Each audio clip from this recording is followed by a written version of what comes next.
"Go on, Elara," my sister Rosalind whispered, her voice a silken thread laced with the casual cruelty of the beautiful. "I dare you. Ask him to dance." She gestured with her fan towards the shadows clinging to the far wall of the ballroom, where a figure stood like a statue carved from night and winter. The man they called the Winter Duke.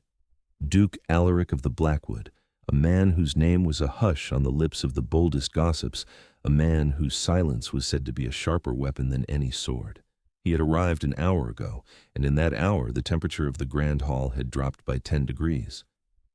I shrank back into the alcove my stepmother, Lady Anya, had assigned to me for the evening. It was my designated space, the corner where the wilting floral arrangements were placed, a fitting backdrop for the wilting stepdaughter. My role was to be a shadow, a testament to my father's poor first marriage, a plain, quiet thing that must not detract from Rosalind's brilliance.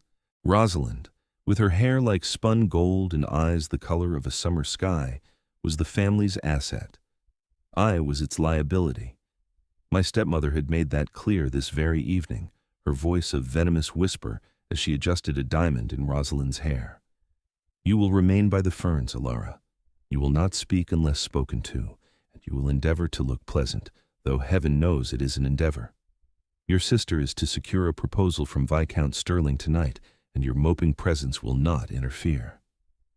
She had not looked at me as she spoke, her eyes fixed on Rosalind's perfect reflection in the mirror. To her, I was merely an inconvenient piece of furniture. And now, that piece of furniture was being dared to walk across a sea of glittering jewels and polished marble to accost a living legend of sorrow and severity. The dare was not meant for my triumph. It was a jest for the amusement of Rosalind's simpering friends, a way to pass a dull moment by watching the mouse provoke the lion. They tittered behind their fans, their eyes sparkling with malice.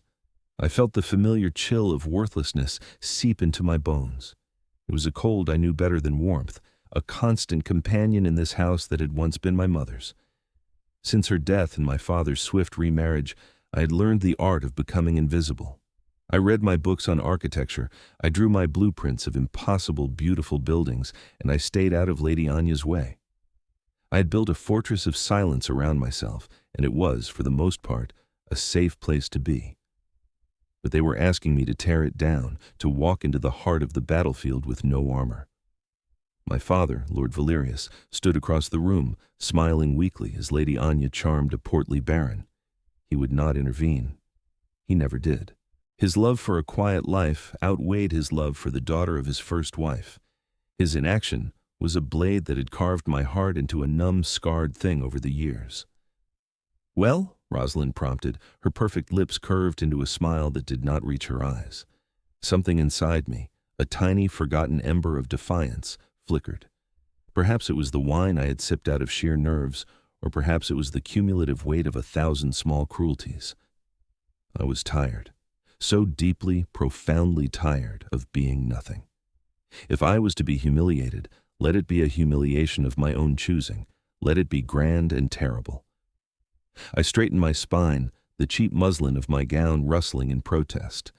It was a pale gray, the color of invisibility, chosen by my stepmother to ensure I blended with the draperies. "Very well," I said, my voice barely a whisper, yet it cut through their giggles like a shard of ice. I met Rosalind's surprised gaze. "I will." I moved out of the alcove, moved out of the The journey across the ballroom floor felt like a league. Every eye, it seemed, turned to watch me. The plain girl in the gray dress, walking not towards the dance floor, not towards the refreshments, but towards the cold, dark corner where the Duke of Blackwood stood alone. Whispers followed me like the rustle of dead leaves. I could feel my stepmother's glare boring into my back, a physical heat of pure fury. I did not falter. My heart hammered against my ribs like a trapped bird. But my feet, strangely, were steady. He was taller than I had imagined, a monolith of black wool and stark white linen. His face was all sharp angles and unforgiving planes, his hair as dark as a raven's wing. But it was his eyes that held the room captive. They were a deep, piercing gray, the color of a winter storm over a churning sea. They were not cold, as the rumor said. They were still. impossibly still, as if they had witnessed all the world's sorrows and were no longer surprised by any of them. He was not looking at the dancers or the musicians. He was looking at the ceiling, his gaze fixed on the intricate plasterwork of the dome above. I stopped a respectable distance from him, my throat closing up. The words I had practiced in my head evaporated. He did not seem to have noticed me. He was utterly absorbed, his head tilted slightly, a flicker of something unreadable in his expression. I followed his gaze. He was looking at the junction where the central chandelier was mounted, at the complex geometry of the load-bearing arches. It was a detail no one else ever noticed, a masterpiece of structural engineering I had spent hours admiring in my father's architectural folios. I cleared my throat. The sound was pitifully small. "Your Grace," I began, my voice trembling. His eyes moved from the ceiling to me. The shift was so sudden, so intense, it was like a physical blow. The stillness was gone, replaced by a focused, unnerving intelligence. He did not speak. He simply watched me, waiting. The entire ballroom seemed to hold its breath. My stepmother's imminent apoplexy was a palpable force across the room. I was wondering," I stammered, my courage failing me. The dare felt foolish and childish now. "That is, my sister," I trailed off, mortified. He raised a single dark eyebrow. His silence was more intimidating than any rebuke. It demanded the truth. I took a breath. Dishonesty was not in my nature. "My sister dared me to ask you for a dance, Your Grace." The confession hung in the air, stark and humiliating. I braced myself for the dismissal, the cold sneer, the turn of his back that would brand me a fool for the rest of the season. He looked past me, his gaze sweeping over the crowd. I saw it land for a brief second on Rosalind and her friends, who were now failing to hide their smirks behind their fans. He saw my stepmother, her face a mask of rage. He saw my father, looking lost and helpless. His eyes returned to mine, and that unreadable expression was back. "And do you always do as your sister dares?" His voice was low and resonant, a deep baritone that seemed to vibrate in the very air between us. It was not mocking. It was a genuine question. "No, Your Grace," I said, finding a sliver of honesty to cling to. "Almost never." "Then why now?" "Because I am tired of being invisible. Because I would rather be a spectacular failure than a quiet ghost." The words screamed in my mind, but I could not speak them. Instead, I said the only other true thing I could think of. Because I was curious to see if the rumors were true. A flicker of something, amusement, interest, crossed his features. It was there and gone in an instant. "And what are the rumors, Miss Fairwood, Your Grace? Elara Fairwood." I forgot to curtsy, forgot all decorum in the face of his directness. "They say you do not dance." He considered this for a long moment, his stormy eyes never leaving my face. It felt as though he were not merely looking at me, but reading the very pages of my soul. I felt exposed, stripped of my carefully constructed invisibility. It was terrifying. It was also, strangely, exhilarating. For the first time in years, someone was truly looking at me. Then he did the impossible. He extended a gloved hand. "The rumors, Miss Fairwood, are frequently wrong." A collective gasp rippled through the ballroom. I stared at his outstretched hand as if it were a phantom. This was not how the dare was supposed to end. I was supposed to be rebuffed, to scurry back to my corner in shame. I was not supposed to be accepted. My hand, trembling, rose to meet his. His grip was firm and cool, grounding me. As he led me onto the dance floor, the whispers erupted into a roar of disbelief. I risked a glance back. Rosalind's jaw was slack with shock. My stepmother's face was a study in apoplectic fury. A small, wicked part of me savored it. The orchestra struck up a waltz. The Duke pulled me into the formal hold, his hand resting lightly but possessively on my waist. We began to move, and the world dissolved into a blur of color and light. He was a surprisingly graceful dancer, leading me with an effortless precision that made my own clumsy steps feel almost elegant. We did not speak. The silence between us was different now. It was not empty, but filled with a strange, humming tension. I was acutely aware of the warmth of his hand, the subtle scent of pine and cold air that clung to him, the intense focus of his gaze. "You were admiring the ceiling," I said, the words rushing out before I could stop them. "The groin vaulting. It's a remarkable example of late imperial design, but the architect used a cantilevered support system that was centuries ahead of its time. It's why there are no visible pillars supporting the central dome. He missed a step. It was a barely perceptible falter, but for a man of such control, it was a seismic event.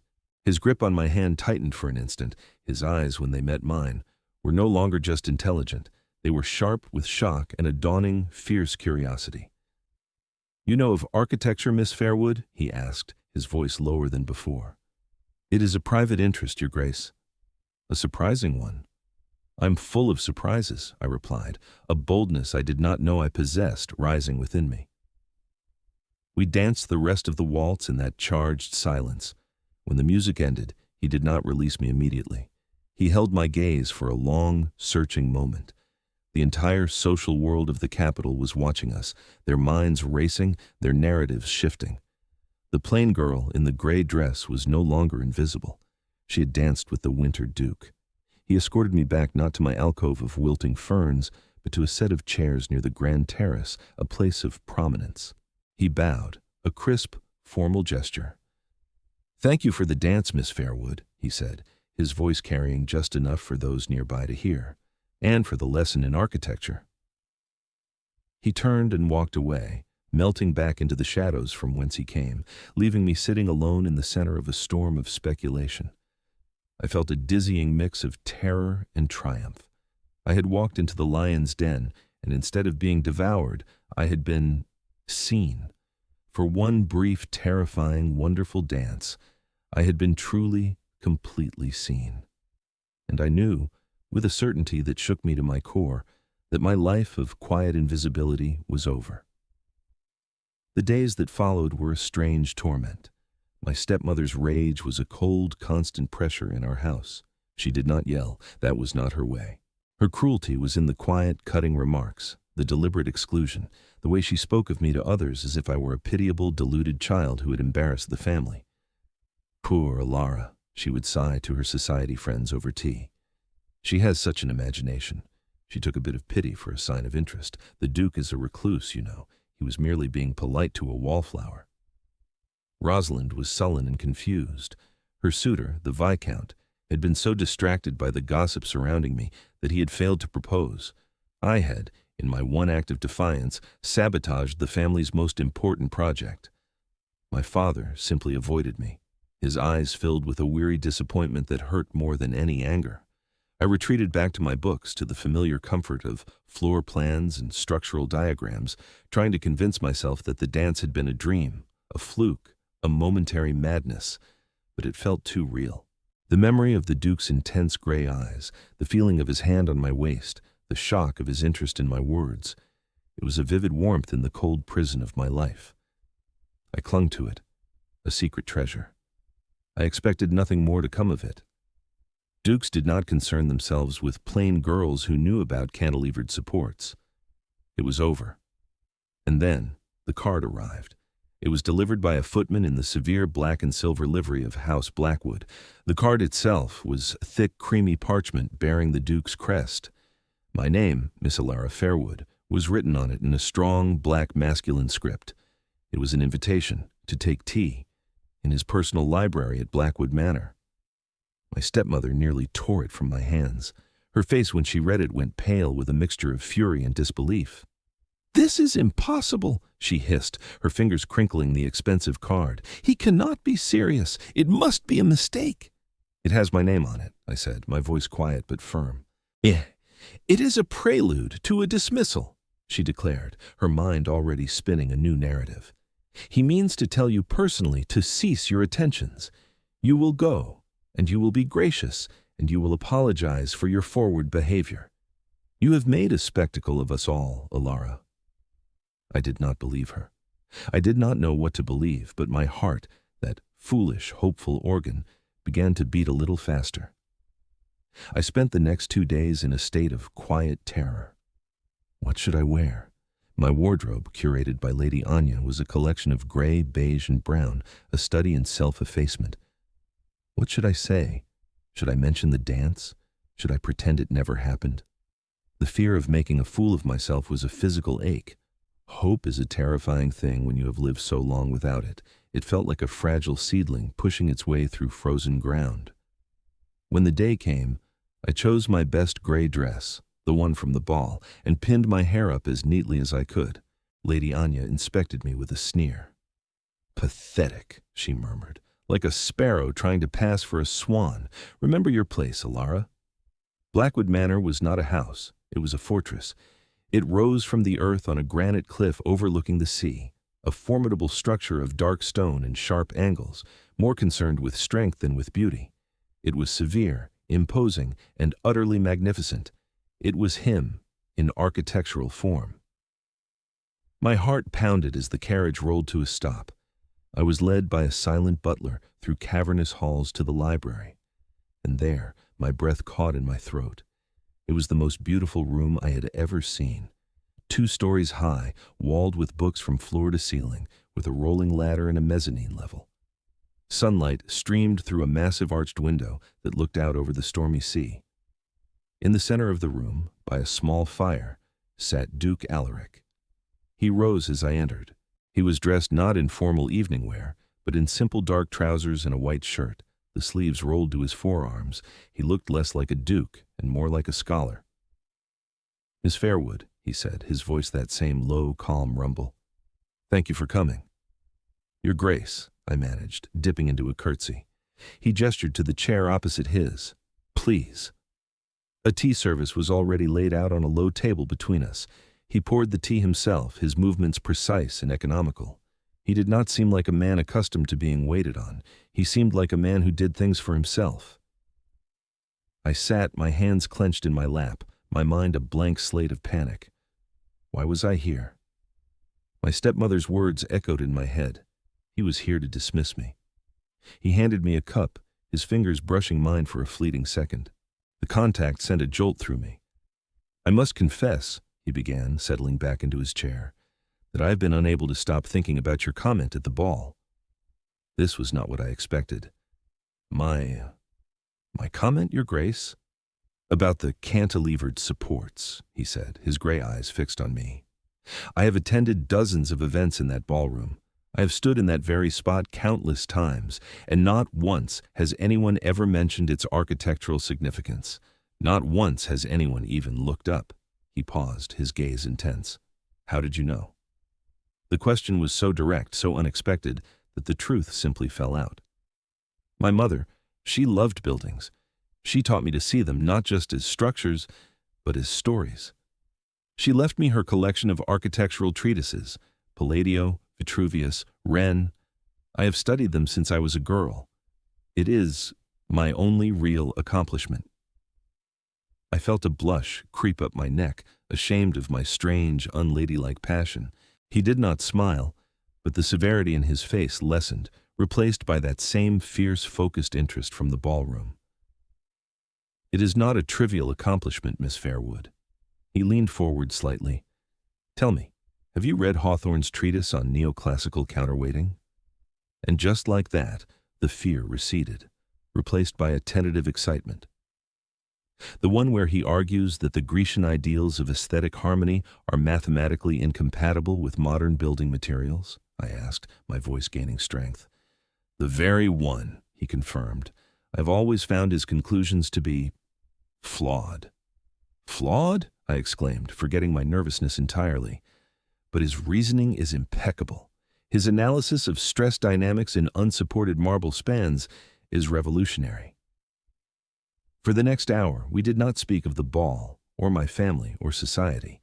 We spoke of flying buttresses and golden ratios, of the audacious genius of Brunelleschi and the quiet elegance of Japanese joinery.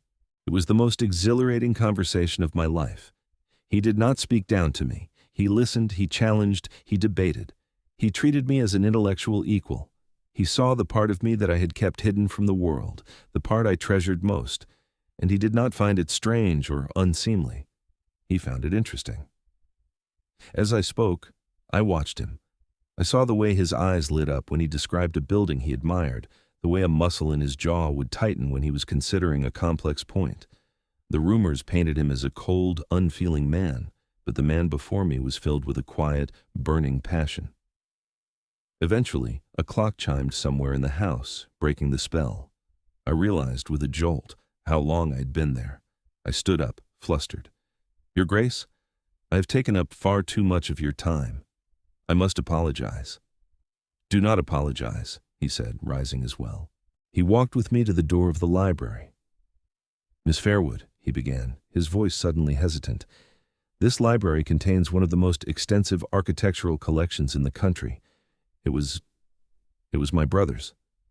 The name was spoken with a deep, controlled pain. "He was the architect. He died some years ago. Since then, no one has shown any interest." His vulnerability was a sudden, shocking intimacy. The Winter Duke, the man everyone feared, was sharing his grief with me. "I'm so sorry, Your Grace," I whispered. He gave a short, sharp nod as if to ward off any further pity. "The collection is wasted, gathering dust. I would consider it a personal favor if you would consent to visit it from time to time, to ensure it is still of value." It was not a courtship. It was a scholarly invitation, a meeting of minds. But it felt like more. It felt like a key, offered to unlock a door I thought was sealed forever. It was a lifeline. "I would like that very much, Your Grace," I said, my voice thick with an emotion I could not name. As I rode home, the world outside the carriage window seemed brighter, the colors more vivid. The chill of worthlessness that had been my constant companion for so long had receded, replaced by a tentative, flickering warmth. He had not rescued me. He had not pitied me. He had simply opened a door and invited me in, recognizing me for who I truly was. The sparrow in the gray dress had found someone who appreciated her quiet, intricate song. And for the first time, she dared to hope she might one day learn to fly. My visits to the Blackwood library became my secret salvation. Twice a week the Duke's carriage would arrive for me, a silent, elegant rebuke to my stepmother's simmering disapproval. She could not forbid it. A direct refusal to a duke was unthinkable, but she made her displeasure known in 1,000 subtle ways. My meager allowance was cut, my favorite books would go missing, and the servants were instructed to treat me with a cold formality that bordered on insolence. It did not matter. For a few hours, twice a week, I was free. The library was my sanctuary. Alaric, he insisted I call him Alaric when we were alone among the books, and I would spend hours poring over delicate blueprints and heavy leather-bound volumes. We rarely spoke of our lives outside those walls. Our conversation was a language of archways and elevations, of stress points and aesthetic theory. We were building something between us, a structure of shared intellect and mutual respect, more solid and beautiful than any building I had ever dreamed of. Through our discussions, I began to see the man behind the ducal title. I learned that his severity was a shield forged in the fires of a profound loss. His older brother, Julian, had not just been an architect. He had been Alaric's only real friend, a vibrant, brilliant man who died in a senseless riding accident. Alaric had inherited the title he never wanted and had retreated into a world of duty and solitude, finding solace only in his brother's unfinished work. One rainy afternoon, he unrolled a massive blueprint on the great library table. It was a design for a new conservatory, a breathtaking structure of glass and wrought iron, impossibly light and elegant. This was Julian's last project, he said, his voice low and rough. He believed that architecture should not just shelter people, but elevate them. He wanted to build a place where even in the depths of winter, one could feel the sun. He traced one of the delicate, sweeping lines with his finger. He never finished it. The structural calculations for the glass dome were complex. After he died, I put it away. "It's beautiful," I whispered, my eyes drinking in the details. "The way he uses the ironwork to mimic the branching of trees. It's organic, alive." I leaned closer, my mind already working. "But I see the problem. The stress would be concentrated here, at the apex. The weight of the glass."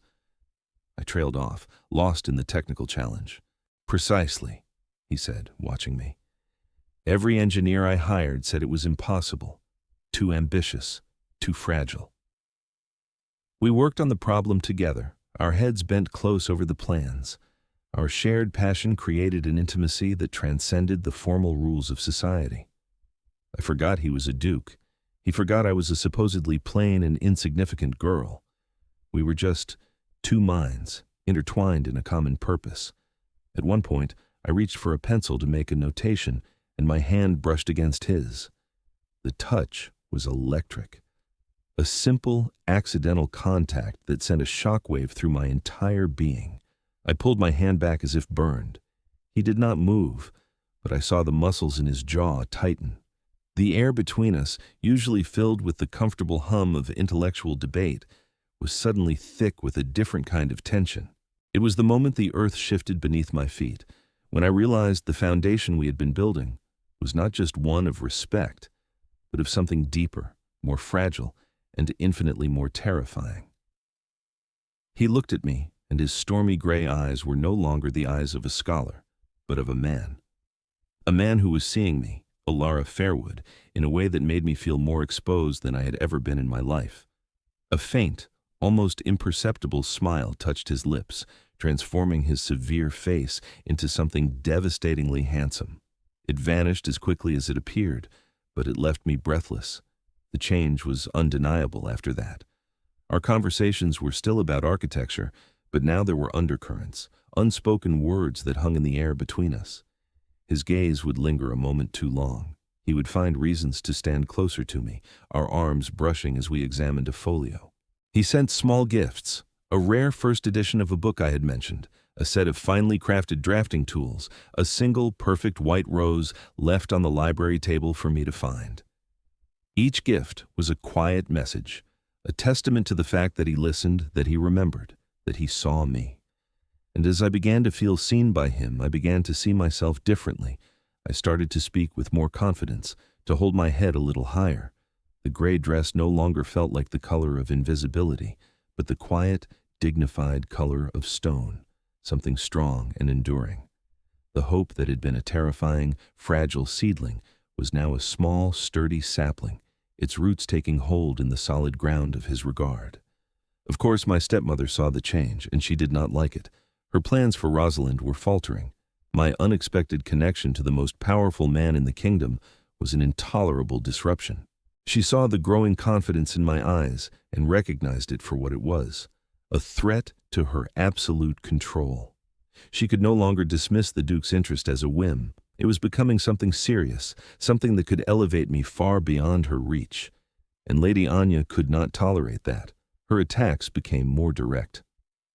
One evening, as I was preparing to leave for a musical soiree at Blackwood Manor, an event to which I, and not my family, had been specifically invited, she cornered me in my room. Rosalind and my father were already waiting in the carriage. "You cannot believe this will last, can you?" she said, her voice a low, venomous hiss. She stepped closer, her perfume cloying and sweet, a sickening contrast to her words. "A man like that, with his power and his lineage, do you truly think he is interested in a plain, bookish little mouse like you? He is amusing himself, Elara. You are a novelty, a curiosity, and when he grows bored, he will cast you aside, and you will be a laughingstock." "He is not like that," I said, my voice shaking slightly. "Oh, you are a fool," she sneered. "You have no idea how the world works. Men like him do not marry girls like you. They marry for alliances, for beauty, for status. You have none of those things. All you have is a silly little hobby that has temporarily caught his fancy." She reached out and snatched the small silver locket from my neck, a gift from my mother. "You are clinging to a fantasy, and you are making this family look ridiculous." Her words were poison-tipped arrows, aimed at the most vulnerable parts of my newfound hope. Doubt, cold and familiar, began to creep back in. Was she right? Was I just a fool, a pawn in a game I didn't understand? "Give that back," I said, my voice stronger than I expected. She smiled, a cruel, thin line. "You will end this foolishness, Elara. You will politely decline the Duke's invitations from now on. You will tell him you are unwell. You will fade back into the background where you belong. If you do not," her smile widened, "I will make sure he learns of the instability that runs in your mother's family, the melancholy, the strange moods. It would be a tragedy if such a private sorrow were to become public knowledge, would it not?" It was a lie, a disgusting fabrication, but it was a threat I could not ignore. A whisper of scandal was all it took to ruin a woman. She was holding a knife to my reputation, to my future, demanding I cut the one thread of happiness I had ever known. That night, at the soiree, I was quiet and withdrawn. I avoided Alaric's eyes, offering brief clipped answers to his questions. I could feel his confusion, his concern. It was a tangible thing, a warmth I was forcing myself to stand away from. The pain of it was a physical ache in my chest. He found me on a deserted balcony overlooking the sea. The salt spray was cold on my face. "Elara," he said, his voice gentle. "What is wrong? You are 1,000 miles away tonight."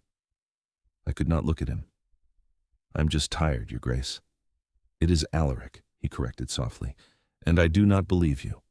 He moved to stand beside me, his presence a solid, comforting weight in the darkness. "Has someone said something to you? Has someone hurt you?" I wanted to tell him everything. I wanted to collapse into his strength and let him fight my battles for me. But I was afraid. Afraid he would believe her lies, afraid he would see me as damaged goods, a liability.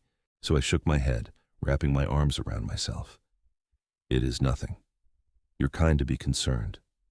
But I'm fine." The lie felt like acid on my tongue. He was silent for a long moment, the only sound the crashing of the waves against the cliffs below. When he spoke again, his voice had lost its gentleness. It was hard, precise, and cold as iron. "I see," he said. "If you will not tell me, I will find out for myself." He turned and walked back into the light of the ballroom, leaving me alone in the cold, dark night with the echo of his promise, which sounded very much like a threat. I had tried to push him away to protect him and myself, but I had a sudden terrible feeling that I had just unleashed a storm. 2 days later, the storm broke. It did not come as a thunderous rage, but as a quiet, chillingly formal summons. A note was delivered, again in the Duke's livery, addressed not to me, but to my father. Lord Valerius was requested to attend the Duke of Blackwood at his residence that afternoon, and to bring his wife, Lady Anya, and both of his daughters. There was no room for refusal. My stepmother was triumphant. "You see," she said to me in a triumphant whisper as we dressed. "He has seen sense. He's going to end the acquaintance formally in front of your father. You should have listened to me, Elara. Now you have brought this public humiliation upon yourself." Her eyes glittered with a cold, vindictive light. She was dressed in her finest silk, ready for a victory. I felt numb. A part of me believed her. I had pushed him away, and he had taken the hint. This was the formal severance. The dream was over. I chose my plainest gray dress, a suit of armor, for the defeat I was about to endure. Rosalind looked nervous, glancing between me and our stepmother, a flicker of unease in her pretty blue eyes. My father was silent and pale, his face a mask of weary resignation. We were shown not to the library, but to the Duke's formal drawing room. It was a severe, imposing space, dominated by a massive stone fireplace and portraits of stern-faced ancestors. Duke Alaric was standing by the fire, his back to us. He did not turn as we were announced. The silence in the room was heavy, suffocating. Finally, he turned. His face was carved from granite, his gray eyes glacial. There was no warmth, no scholarly curiosity. This was the Winter Duke in his full, formidable power. He held a letter in his hand. "Lord Valerius," he began, his voice devoid of any emotion, "I asked you here to discuss a matter of some gravity." He glanced at my stepmother, a look of such profound contempt it made her triumphant smile falter. "I received a letter this morning, an anonymous letter, detailing some rather disturbing claims about your daughter, Miss Elara Fairwood." My blood ran cold. Lady Anya had done it. She hadn't just threatened me, she had acted, writing a letter full of her poisonous lies. I saw a flicker of panic in her eyes before she masked it with a look of concerned surprise. "Your Grace, how dreadful! What could it possibly say?" Alaric's eyes narrowed. He did not deign to answer her. He looked at me, and for a fleeting moment I saw a flicker of something else in his gaze, not anger, but a deep, questioning hurt. It was the look of a man who felt betrayed. My heart broke. "The letter claims," he continued, his voice like the scrape of steel on stone, "that Miss Fairwood is a calculating fortune hunter, that she has preyed upon my solitude and my grief for my own gain. It further suggests that she is emotionally unstable, prone to delusions, a condition, it alleges, inherited from her late mother. He spat the last words out as if they were poison. My father gasped. Rosalind looked at me, her eyes wide with shock. Lady Anya pressed a hand to her chest in a perfect imitation of distress. "Oh, the poor, dear child," she breathed, "to be slandered so. Who would do such a thing?" "Indeed," Alaric said, his voice dangerously soft. "Who would? I, of course, found the claims to be utterly without merit. Elara is the most intellectually honest person I have ever had the pleasure of knowing." The quiet declaration of faith was a balm on my raw nerves. He believed me. He had never doubted me for a second. So I had my solicitor make some inquiries, not into Elara, but into the source of such malicious lies. He took a step forward, his eyes locked on my stepmother. The predatory stillness in his posture was terrifying. Anonymous letters are often difficult to trace. However, the author of this one was careless. She used a stationer who keeps meticulous records, a stationer who was able to identify the purchase of this specific, rather expensive paper. A purchase made by you, Lady Anya, 2 days ago. The color drained from my stepmother's face. The mask of concern dissolved, revealing the raw panic beneath. That's absurd. A coincidence." "Is it?" Alaric countered, his voice dropping even lower. "My solicitor's a thorough man. When he finds one loose thread, he tends to pull on it. He thought it was curious that a woman of your stated means would be so desperate to prevent her stepdaughter from forming an advantageous connection. So he looked into your finances, Lady Anya, and he found some discrepancies." He tossed a thick ledger onto the table. It landed with a heavy, final thud. "It seems the dowry left in trust for Elara by her mother, the late Lady Beatrice, has been systematically plundered over the last 10 years. Investments sold, properties mortgaged, funds diverted to pay for, let's see, gowns, jewels, gambling debts." He looked at my father, his eyes burning with cold fire. "Did you know, Lord Valerius, that your wife has stolen your daughter's inheritance? That she has left her a pauper while dressing your other daughter in diamonds?" My father stared at the ledger, then at his wife, his face a mess of confusion and horror. "Anya, is this true?" Lady Anya's composure finally shattered. Her face twisted into a mask of pure hatred, all pretense of gentility gone. "She didn't deserve it," she shrieked, pointing a trembling finger at me. "That mousy, quiet little thing. Wasting it on books and scribbles. Rosalind is the one with prospects. Rosalind is the beauty. Everything I did for this family, to maintain our position." "You did it for yourself," Alaric stated, his voice cutting through her hysteria. "You saw Elara not as a daughter, but as a rival and a burden. You tried to crush her spirit, to render her invisible, because her quiet intelligence was a threat to you. When that failed, you tried to destroy her reputation." He turned to me then, and the coldness in his eyes was replaced by a profound, aching gentleness. It broke through the numbness, the shock, and empowered me. All the years of silence, of swallowed pain and quiet endurance, coalesced into a single point of white-hot clarity. It was my turn to speak. I stepped forward, away from the shadow of my family, and faced the woman who had made my life a prison. "You were wrong," I said, and my voice did not tremble. It was clear and strong. "You thought my quietness was weakness. You thought my love for books was a foolish waste. But in those books I found worlds you could never imagine. And in my quietness, I learned to see. I saw your shallow ambition, your desperate need for approval. I saw your cruelty, and I saw the fear that drove it." I looked at my father. "And I saw your weakness, Father.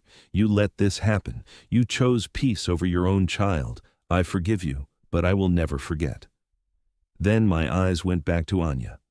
"You tried to make me believe I was worthless, unlovable, invisible. For years I believed you, but you failed. You will not hurt me again. You have no more power over me." The room was utterly silent. Lady Anya stared at me, her mouth opening and closing like a fish, no words coming out. She was defeated. Rosalind, to her credit, had tears streaming down her face. She came to my side and took my hand.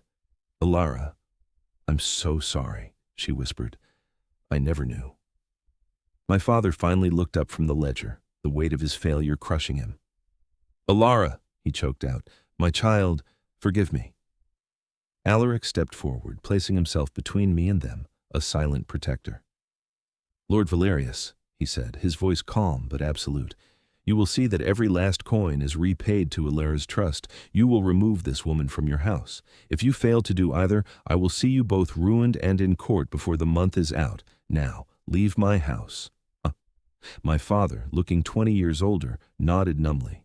He took his wife by the arm. She, for once, was limp and silent, and with Rosalind following, they were escorted out. The heavy doors of the drawing room closed behind them, shutting out the past forever. I stood alone in the vast, silent room with Alaric. The adrenaline faded, leaving me trembling. The enormity of what had just happened washed over me. I had spoken. I had fought back. I was free. I covered my face with my hands and began to weep, not tears of sorrow, but of profound, shuddering relief. I felt his hands, strong and gentle, on my shoulders. He did not speak. He just stood there, a solid, unwavering presence, until the storm of tears passed. He guided me to a sofa near the fire and sat beside me, leaving a respectful distance between us, though every part of me longed to close it. When I could finally speak, my voice was raw. "Thank you," I whispered, looking at him.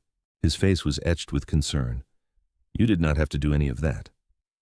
"Yes, Elara," he said, his voice a low, intense murmur. "I did." He turned to face me fully, his gray eyes searching mine. "When I read that letter, the thought that anyone could look at you and see anything other than intelligence and integrity and a quiet strength that puts warriors to shame, it was intolerable." He reached out, not to touch me, but to gesture to the room around us. "This house, this title. For years it has been a prison to me, a monument to my brother's memory that I was duty-bound to maintain. It was silent and gray and lifeless." His gaze softened, becoming something achingly vulnerable. "And then you walked into it. You filled the silence with questions and ideas. You brought color and light back into these rooms. You brought them back to life. You brought me back to life." My heart was beating so hard I could barely breathe. The air was thick with unspoken emotion, with the weight of everything that had happened and everything that was about to. "Elara Fairwood," he said, his voice growing rough with an emotion he no longer tried to hide, "I have no interest in rescuing you. You have proven today that you are perfectly capable of rescuing yourself. What I am interested in is a partner in architecture, in debate, in life. Someone to stand beside me, not behind me. Someone who sees the world not just for what it is, but for what it could be." He finally closed the distance between us, taking my hands in his. His were warm and strong, enveloping mine completely. "The world has been blind to you for far too long. I want to spend the rest of my life making sure you are seen, truly seen." His stormy gray eyes, now clear and bright with devotion, held mine. "Marry me, Elara." The words hung in the air, simple and profound. It was not a duke's pronouncement, but a man's humble, heartfelt plea. It was everything I had never dared to dream of, offered with a respect and admiration that healed every scar, every wound left by years of neglect and cruelty. Tears welled in my eyes again, but this time they were tears of pure, unadulterated joy. "Yes," I breathed, the word a lifetime of hope finally given voice. "Yes, Alaric, yes." A slow, breathtaking smile spread across his face, the true, unguarded smile I had only glimpsed once before. It transformed him, chasing away the last of the winter shadows. He leaned in, and the world narrowed to the space between us. His lips met mine, and it was not a kiss of fiery passion, but something far deeper. It was a kiss of recognition, of homecoming. It was the end of a very long winter and the first tentative promise of spring. It tasted of solace, of vindication, and of a future I had never believed possible, a future where I was no longer the girl in the gray dress, but the Duchess of Blackwood, seen and valued and loved.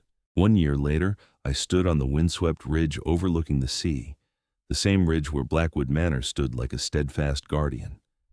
The autumn air was crisp, carrying the scent of salt and pine. Alaric's arm was a warm, solid weight around my waist, pulling me close against the strength of his body. A heavy, beautiful ring bearing the Blackwood crest sat on my finger, a constant, tangible reminder that this was not a dream. Below us, a new structure was rising from the earth, a breathtaking conservatory of glass and iron, its delicate arches reaching for the sky like the branches of a forest. Sunlight glinted off the panes, casting a dazzling light. Julian's dream. Our project. We had solved the problem of the dome together, using a series of interlocking tension rings I had theorized from studying ancient Roman aqueducts. It was a marriage of his brother's vision and my own scholasticism, a perfect synthesis of our two minds. "It's nearly complete," Alaric murmured into my hair, his voice filled with a quiet satisfaction that resonated deep within my soul. "He would have liked it. He would have liked you." "I think I would have liked him too," I said softly, leaning my head against his shoulder. Life in the manor was nothing like the stifling silence of my father's house. It was a place of quiet purpose and shared passions. The great library was our sanctuary, often littered with blueprints and open books, the air filled with the scent of old paper and the low murmur of our debates. We were rarely apart. His ducal duties, which he had once borne like a penance, he now shared with me.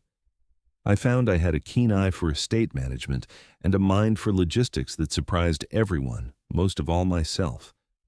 The staff, led by the wonderfully pragmatic housekeeper, Mistress Gable, who had become a dear friend, treated me not as an interloper, but as the lady of the house they had been waiting for. They had loved Julian, and they saw in my partnership with Alaric a return to the life and purpose the house had lost. My own family had fractured and reformed in the wake of the confrontation. My father, true to Alaric's demand, had sent Lady Anya away to a remote country estate, her social climbing ambitions finally reduced to dust. He had written to me, a long, remorseful letter filled with apologies and regret. We had a tentative healing relationship built on a new foundation of honesty. Rosalind, free from her mother's influence, had blossomed into a kinder, more thoughtful woman. She had broken her engagement to the vapid Viscount and was now courting a quiet country gentleman who loved her for her spirit, not her dowry. She and I were, for the first time, becoming true sisters. But my home was here, with Alaric. He was my partner in all things. He still looked at me with that same intense, focused wonder he had on the night we first danced. It was a look that said he saw every part of me, the scholar, the dreamer, the woman, and cherished it all. He had not just given me his name and his home, he had given me back to myself. His belief in me had been the mirror in which I finally saw my own worth. He turned me in his arms, his hands cupping my face. His gray eyes, once the color of a winter storm, were now the soft, warm gray of a hearthstone. "What are you thinking about?" he asked, his thumb gently tracing my cheekbone. "I was thinking about the color gray," I confessed with a small smile. "I used to think it was the color of invisibility, the color of a life lived in the shadows. But now, I looked from the strong gray stone of our home to the warm gray of his eyes. Now I know it is the color of strength, of endurance, of the quiet, solid foundation upon which the most beautiful things are built." His smile, the one that was reserved only for me, lit his entire face. "My clever Elara," he whispered, "my brilliant Duchess." He bent his head and kissed me, a long, deep kiss filled with the comfortable, profound love that had become the very air I breathed. As we stood there, wrapped in each other's arms, the last rays of the setting sun ignited the glass of the conservatory, turning it into a beacon of fiery gold. It was a promise made manifest, a place where, even in the depths of winter, one could always feel the sun. I was no longer the overlooked girl in the corner. I was home. I was seen. I was loved, and my life, which had begun in shadow, was now and forever bathed in light.